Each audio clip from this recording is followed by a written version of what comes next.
Welcome back to the Buff City Central podcast. It's been a minute, y'all. So we're glad to be back here. Got my man Dorian. And we weren't able to get to the podcast last week. As for all you know, last weekend wasn't the best. Definitely was a dark weekend if you live here in the city of Buffalo. So that is what's going to be our main discussion about this podcast is, of course, the shooting that took place on the tops on Jefferson Avenue, where Peyton Gardner, 18-year-old white supremacist, decided to shoot up tops which was in a predominantly black neighborhood, and just had no care in the world, murdered 10 people, which it just hurts. I ain't gonna lie. So, Dorian, what happened here? It's crazy. I think it has a lot of people shook. A lot of people just elevated a level of concern and worry for, our lives in general. I think a lot of people just, and I think it also opened up a can of worms too, because there are more instances of people flashing inappropriate gestures, racial gestures, racial remarks, things like that. Yeah, there was. I seen images of writings of people saying the N-word on bathroom walls in movie theaters. And then Monday, I remember the first Monday after the incident, there was all these places that had to be that. We were advised not to go to the tops not so far from here, University Plaza, tops on Union, which that's the main tops that me and my mom we usually go to a lot, and just all these other places. It just felt like in a way the world was coming to an end. We can't go anywhere because of the fear of getting shot up. People, you're definitely right. It almost opened up a can of worms. Yeah, and I think that it's important to recognize the people that passed away and those who were injured. And also kind of anybody you know that had lived through that, was in the store during that, was working. Especially the security guard. Give them their flowers, show them appreciation. And not really hold them dearly, because it's stuff like this. People die every day, unexpectedly, and the massacre on Saturday kind of it really sheds light on racism, and that it didn't necessarily disappear, and it's still present, maybe more quiet than it would be in other areas, or in general. But see, the funny thing is. And I always say this because when I was a little kid, we were always taught, it was the North that was not really the racist people. It was usually down there in the South. So me being a little naive child, I thought racism is not really prevalent here in the North. But as you get older, you realize racism does exist in the North. But now this really hones it in of how prevalent it is. It's within our area. Racism is everywhere, and you have people saying, I'm about to move out of Buffalo now. There's no place you can escape racism. Even if you move out of the country, still no escape racism. It follows you everywhere, no matter what. You can't change, unless you're going to paint yourself white, you can't change, the skin that you're in. Yeah, and it's concerning that the people, you see the manifesto for what the guy had written on his gun. If you've seen the video, if you haven't seen it, I don't think you want to see it, or should. Please not don't. See it. And let me just say this: stop reposting a video if you are reposting a video that no one wants to see their grandmother, aunt getting brutally murdered. So please, have some respect.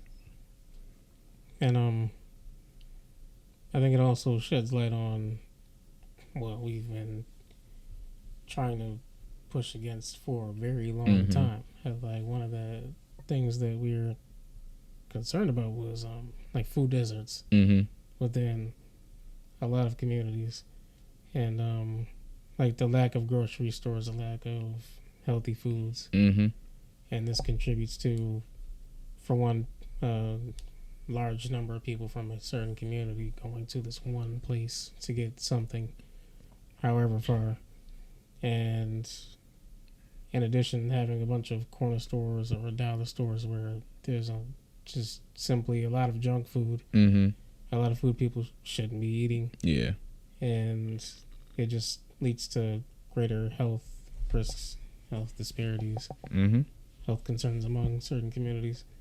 And I think that it just really brings that to light. It brings that racism isn't necessarily gone. And it also sheds light on the security measures we need, especially within, I would say, public areas. Yeah. Because, the grocery store was hit Saturday, and then I think the following day or the same day, sometime after that, I believe, there was a church that was... Yeah, I forgot. I don't know if it was in California or... Was it in California? Yeah, it was in California. Some type of shooting that took place there. I think only one person was killed, though. Yeah. But they were able to take down the guy. And I think that security needs to be heavily taken into consideration to a greater level. But you see, then you also have to talk about gun regulation, which is difficult because when you have a shooting that took place in New York, usually we have strict gun laws. But the shooter, he was able to get the gun outside of state, so that just goes to show that there needs to be national gun laws. And the funny thing is, he was able to get the gun easily, which is crazy, even though he had a record in school of threatening to shoot up the school and just have and I know this is a little bit controversial, but when it comes to the mental illness aspect, anytime for me personally, I think if you decide to kill anyone or decide to go on a killing spree, you do have some type of mental illness. There is an aspect of mental illness you have in you, but it's just the varying degrees. Now, in this case, this was more intention. He knew what he was doing. There's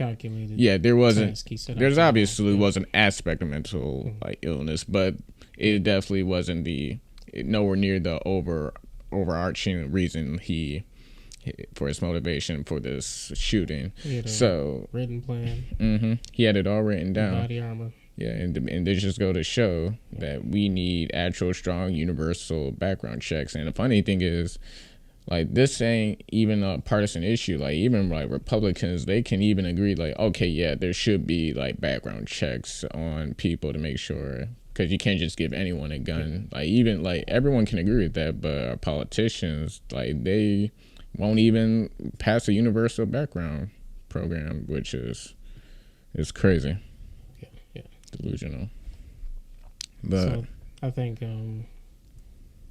my things I want to push for more is the awareness around racism and food deserts, and also advocating for more spaces for people to obtain the groceries that they need, and to strengthen security in addition to maybe a subscription to a church that people attend to, or monitoring who's coming and RSVP, things like that. Yeah, the unfortunate truth is that we do need to start having more self-awareness now. Be aware of our surroundings. And as far as my suggestions go, I think that's it for me. You got any?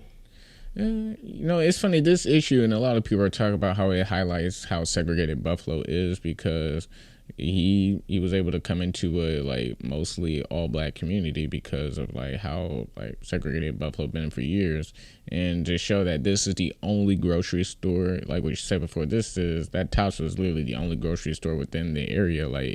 That fixed the whole food desert, and now we have an issue where people can't go to that Tops no more. So now, like I said before, there needs to be some type of plan to either build another grocery store. Now, me personally, you would need to get that area, that community. We need to see what would they want. Mostly that they were affected by the tragedy. Would they be comfortable going in that Tops now? Now, I assume most of them probably wouldn't, which would defeat the purpose.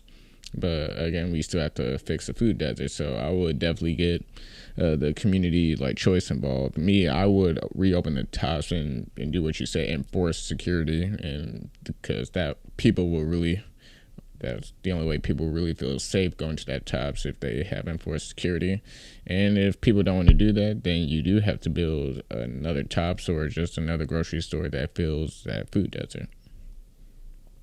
And I think I think what's beautiful is that on Jefferson now, there's a lot of people really striving to improve the condition of, the people that are within the community by donating. Giving water and absolutely juices and foods, offering free foods for people in the community, and I think that really goes a long way. But one thing that that really sticks with me is that change is really needed, and the footwork that needs to go into it is very important, because I remember reading Carl G. Woodson, right? And he's Miseducation of the Negro. And after enslaved people were, freed, many of them became educated, and many of them had built enthusiasm, and this was before the world Civil War.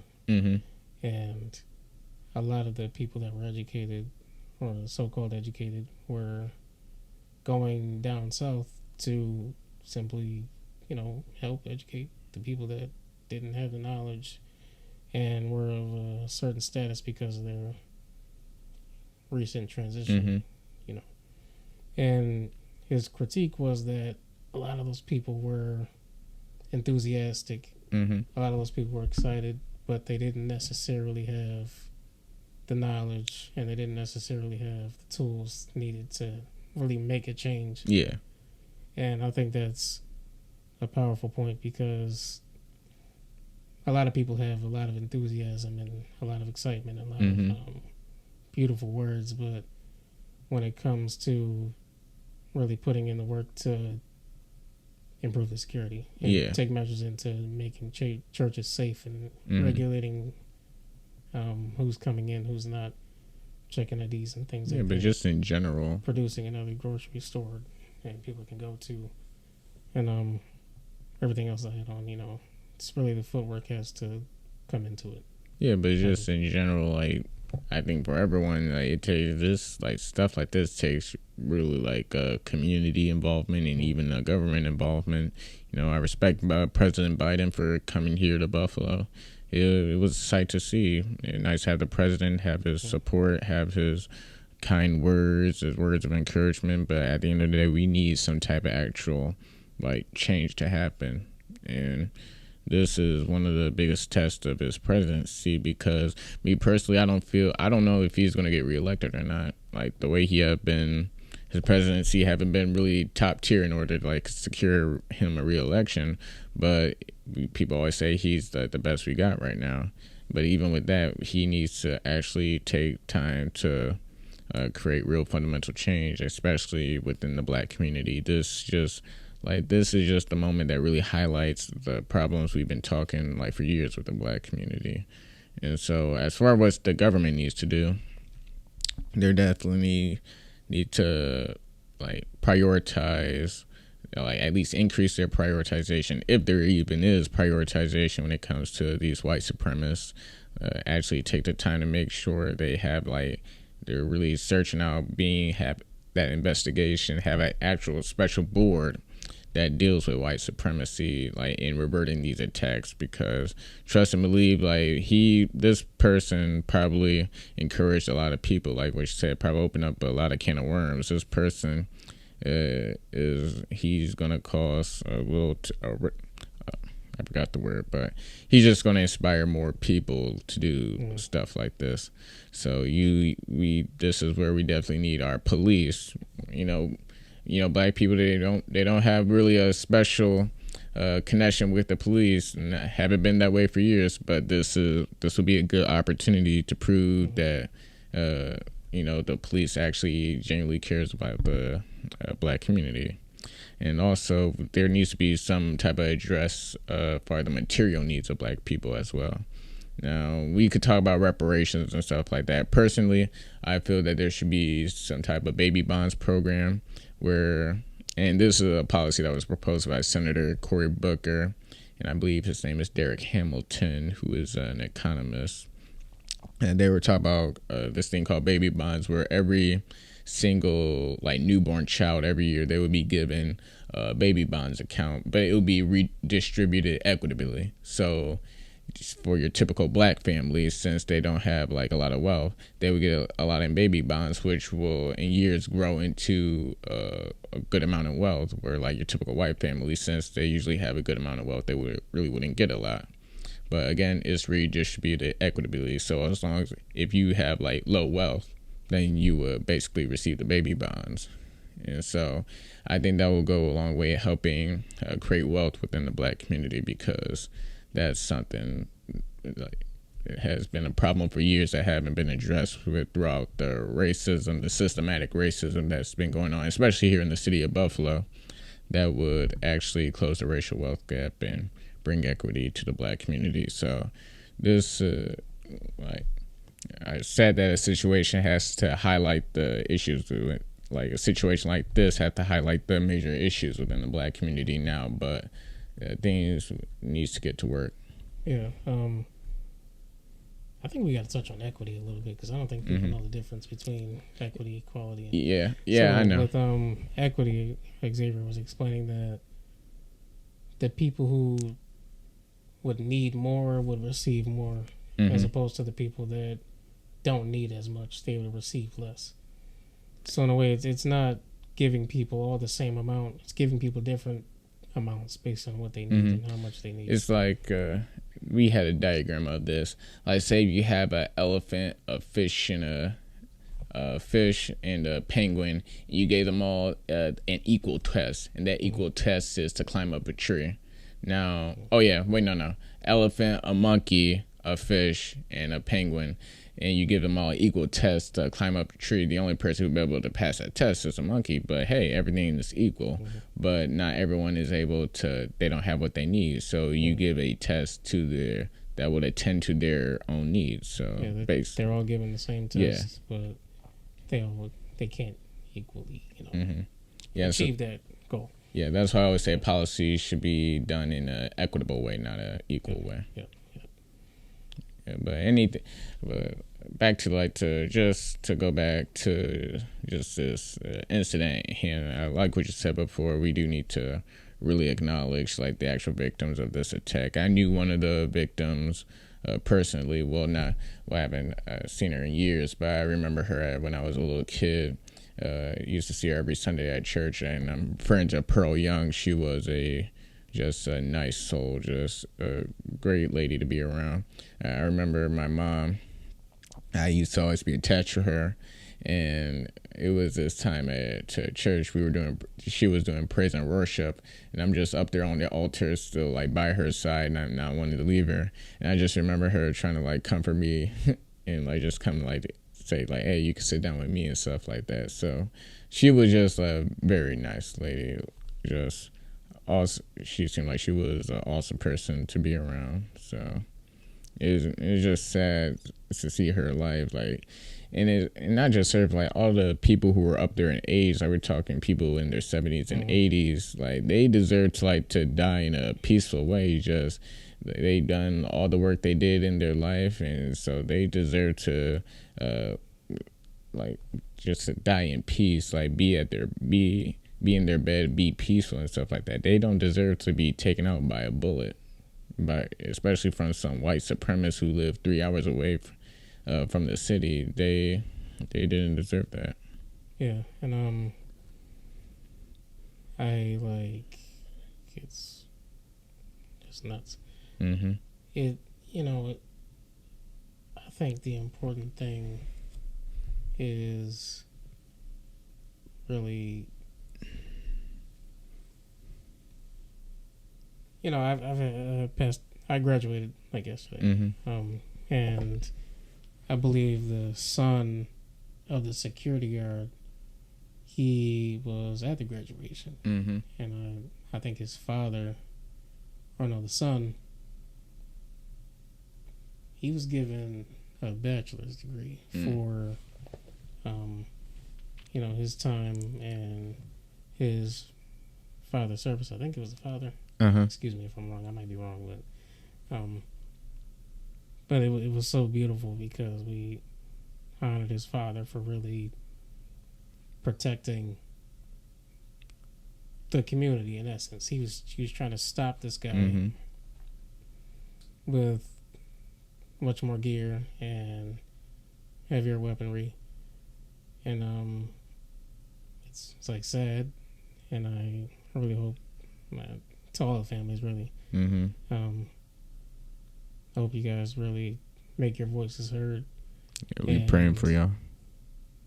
Really make your voices heard and be a part of the struggle to really improve conditions. Not even within just this city, but all states. Yeah, it's just gets story just really difficult to talk about. I ain't gonna lie. So, I'm praying for the families. I'm just praying for the city in general. Like, I'm asking God to really protect the city, cover the city, because just things are just getting crazy. It's all happened out of nowhere too. Yeah, but anything you got to say to this? I have nothing to add. Yeah, nothing to add. Yeah, I guess I just add, like, if you live in the area, like, again, just stay safe out there, because I have a lot of family and friends who just live in that Jefferson area. Even my uncle and aunt, they live like not so far from the Tops. They literally go to that Tops like almost every day, basically. So I'm just thinking it really could have been them, could have been me, honestly. Could have been really any of us. We all have someone who was connected to this tragedy. So that's going to close out with this. Just please stay safe out there. Be aware of your surroundings, and just got to pray sometimes. That's all I could say. If you are a spiritual person, that's all what you could do in crises and times like this. So if you don't got nothing to add, I'm going to close out. I want to just give a special thanks to Breaking Barriers Buffalo. That is an organization that me and Dorian are a part of, Young Men of Color. If you're interested in joining the program, just go to breakingbarriers.org. Please, if stay specifically for Young Men of Color 12 to 24. And we also want to give a huge thanks to Generator Z. They're our parent organization. And once again, we just want to just pray for the families, to the victims and everyone who was affected by this tragedy. We're just praying for you. You got our prayers, and we just hope to see that we could rise up from this tragedy. So again, we are Buffalo Strong, specifically the Black community. We're Buffalo Strong. So that's all we got for you today, and take care.